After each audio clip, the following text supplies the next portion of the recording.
Bro, yeah, so I died in my hardcore world. 15,000 days, very few totem pops for this amount of time. And I died because I wasn't paying attention to my elytra durability. Yikes. I mean, it could have been worse, I suppose. I could have died to a dumb glitch like Sandiction, but this still kind of sucks. I was literally just getting started to record my next video, which I might still do, but obviously in a different way now. So I won't say exactly what it was, and I died because I wasn't checking my elytra like an idiot. So, well, I guess before I delete everything, let's take a look around the world, and I'll tell you guys about some of the stuff that I was planning to do and might still do in the future, as well as some other behind the scenes stuff. So we'll start here in the overworld, obviously, and this frame here was the start of a city that I wanted to build. I had this cool idea of making this whole valley and like this mountain range like one big connected city that kind of blended in with the environment and kind of seamlessly transitioned between like indoor and outdoor areas so I could fly around really easily. And I was gonna have this spire in the middle where this red piece is that went all the way up to sky limit, and then would have a pathway that led down here to like a flat area where I would have like a whole super dense village with like some shops, some storage areas, and like residential kind of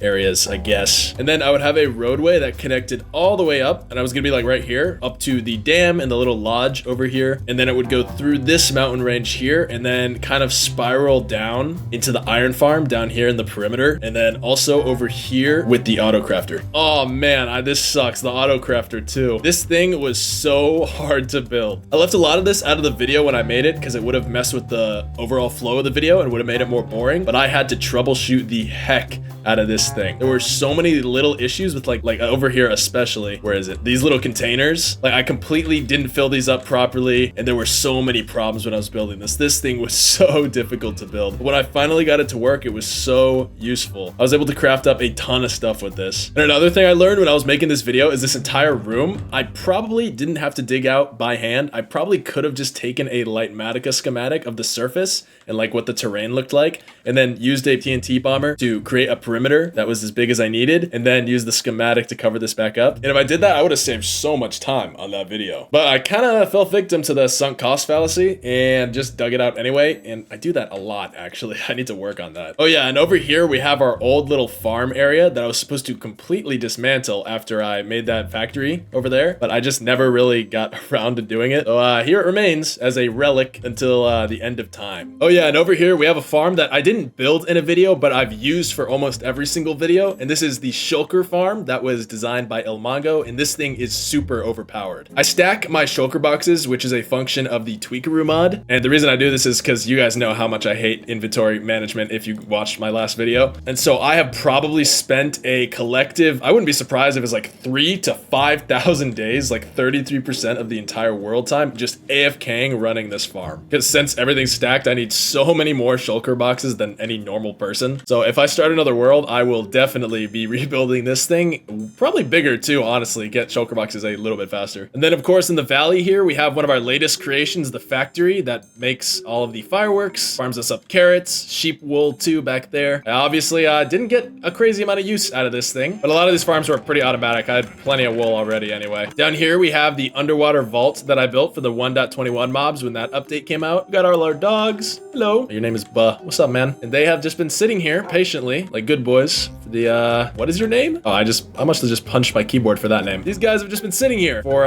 months. Wait, wasn't there a guy? Where's the guy in here? Oh.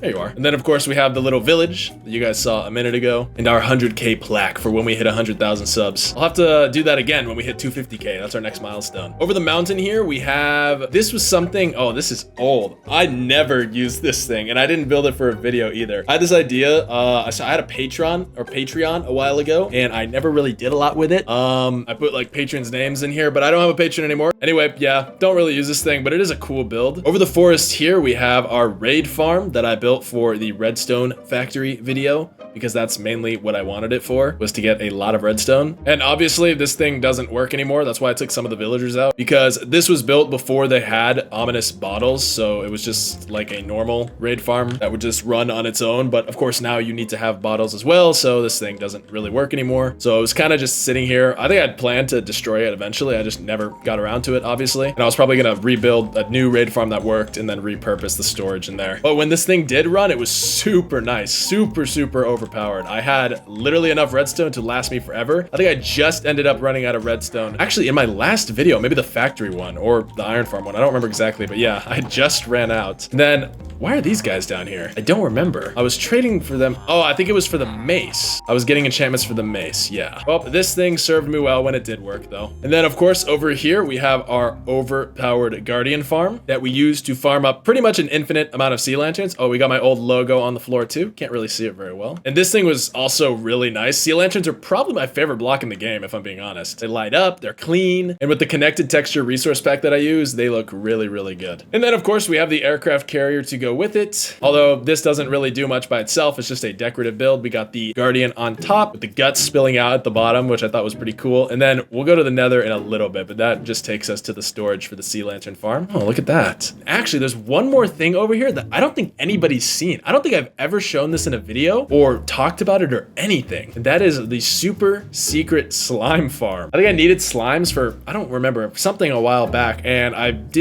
couldn't figure out a way to like incorporate this into the video for, I don't even remember what I was doing, but I could incorporate this into whatever video I was working on. So I just kind of built it for fun. I think maybe I built it on a stream or something. We got my old logo in the middle here. And then if you come back here, everything looks normal. Obviously the beacons kind of give away something, but if we come back here, go around here, we have this little area, and up through here, we have kind of this bridge that leads us to a little AFK spot where I could go and close this door so I'm all safe and then sit here overnight. And then down here, we have the storage area. All the slime balls would be brought up through this tube in the wall and then put here. And I never got too much use out of this. I didn't have a lot of things that involved too many slime blocks, so I didn't have to, get an insane amount. And this is the design for the farm I used. I don't remember where I got this, but I think it worked pretty well. The slime would spawn in, chase after the iron golems, and then end up falling down to be picked up by a minecart, and then the minecart, is it even running? I don't even know if it's running, but the minecart would go into here, send the slime balls out, and then send the minecart back. This room I did use a TNT bomber to make. I did not dig this out by hand. You can kind of see by the scarring in the wall here. But anyway, let's go to the nether through here. I never really got to do much with the nether. I have this old highway here that's pretty basic, and this entrance here that goes to my main base. But I was going to eventually build like a big nether hub that connected everything in the world and was like a proper nether hub. Like I would dig out a massive area, have a bunch of bells and whistles along with it, but obviously never really got around to doing that. Everything that was important to the nether is on the roof. So we have the nether side of the iron farm that I built a couple days ago or weeks ago. And this thing was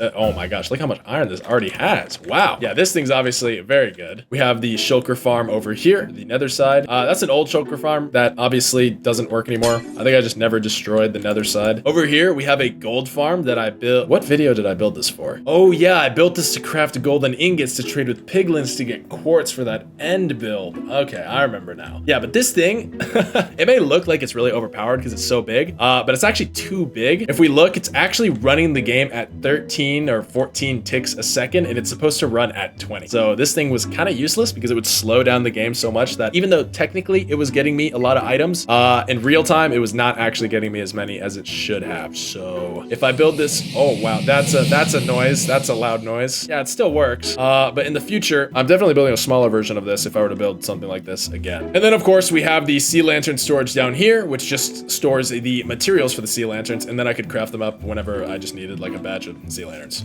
This thing here, this connected to the raid farm, and what this did, let me see if I can find it. There's a portal in here somewhere. Yeah, here we go. This portal connects to the raid farm, and what it would do is it would teleport the ravagers in here so they would be killed by the lava, because that was like the best way to dispose of them, I guess, for that design. Anyway, that's pretty much everything in the nether. There isn't too much built here. And then last but not least, we have the end. At the end portal here, we have a basic concrete powder duper, and this is used for the concrete farm, which we will see here, which just catches the powder, of course, drops everything down, and then blows it up. I don't remember if I built this. Did I build this in a video too? Or did I had a little period a little bit last year where I streamed some of the stuff I was building, so I may have built this whole factory in a stream, actually. I don't do that anymore just because there's not really any point. I kind of like to watch movies and chill and relax when I'm building. But this is the entire concrete factory. This thing served me very well. I had plenty of concrete, infinite, really, forever. I also had sand storage and obsidian storage as well, because I could sit here. How do I turn this on? I think it's this one here. I could sit here and mine, and then every time the sand or concrete powder was teleported in to run the farm, it would regenerate the obsidian here. So I would just farm that up while I got concrete or did anything else. Down here, we have the furnace array that I used a ton. This was pretty much the main source of smelting for whenever I needed to smelt anything. And I used this since I built it all the way until the end of the world. Some leftover stuff here. And then, of course, above and outside of the factory, we have the entire End City, which is a upgraded version of a city that I built in an old survival world, which I also made a video on a while ago. And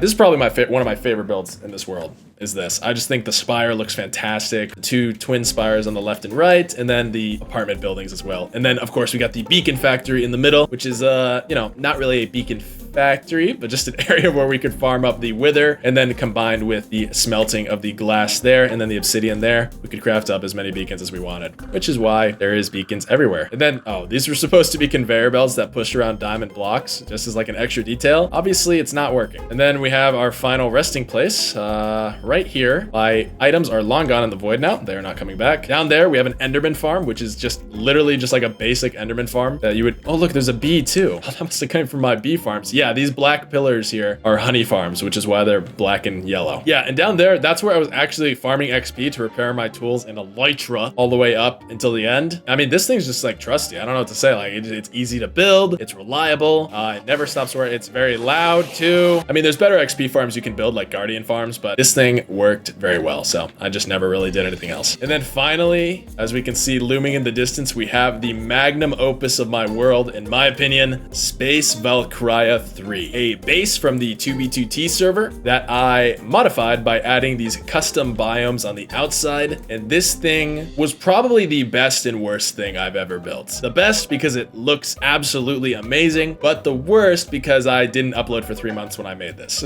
It took me 3 months, probably a little bit longer, because I was probably working on it while finishing up some other videos or working on other videos to build. Oh my gosh, the day I remember how many movies I watched, how much time I spent just grinding, building this thing up, not to mention all of the designing I had to do in creative. Obviously, I did not freehand all of this in survival mode. I'm not a genius, but yeah, this was a crazy build. This took so long. If you guys really like this, I'm sorry, I'm never building something this crazy again, at least in this magnitude, but it is beautiful. It looks very, very nice. But I mean, I guess the question now is, do I start another hardcore world? And I think I'm going to, but things are going to be a little bit differently. I want to focus on different aspects of the game besides just building, which is what I've pretty much done on my channel for the entirety of its existence. Is mainly everything revolves around like some type of structure or project that I'm building. So I want to kind of move around, try new things, move into different categories, put spins on popular trends, all that stuff. But until then, yeah, this is goodbye to the hardcore world that has kind of been my home for well over a year now. So yeah, GG.